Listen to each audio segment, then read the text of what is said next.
solusi atas apa yang telah terjadi di analisis kasus tersebut.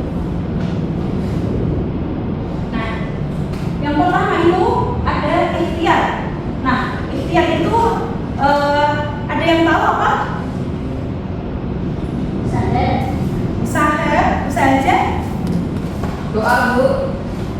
Nah, jadi ikhtiar itu adalah usaha yang kita lakukan dengan semaksimal mungkin untuk mencapai tujuan yang kita inginkan. Nah, kenapa kok kita harus berusaha? Karena ketika kita tidak berusaha, kita juga tidak akan mendapatkan sesuatu yang kita inginkan. Seperti halnya kita hanya diam saja, padahal kita ingin misalkan pengen makanan, kita tidak berjalan ke dapur mengambil nasi, kemudian kita tidak melakukan aktivitas mengambil makanan, kita juga tidak akan merasa kenyang karena kita tidak berusaha untuk berjalan ke dapur untuk mendapatkan makanan.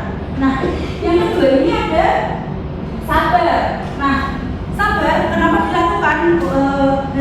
Kenapa sabar itu kok harus dilakukan? Karena ketika kita berusaha, kita berikhtiar, kita harus diiringi dengan rasa sabar. Karena ketika kita terburu-buru dalam melakukan sesuatu, kita akan cenderung lebih tergesa-gesa. Kita tidak akan menemukan jalan keluar yang terbaik. Maka ketika kita berikhtiar, kita berusaha, kita harus bersabar dalam prosesnya.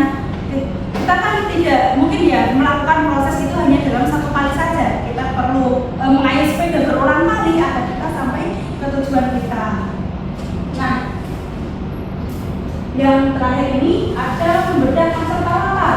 Nah, ketika kita sudah berikhtiar, kita sudah sabar, kita sudah menikmati setiap prosesnya, maka kita harus menyerahkan hasilnya kepada Allah Subhanahu wa Ta'ala.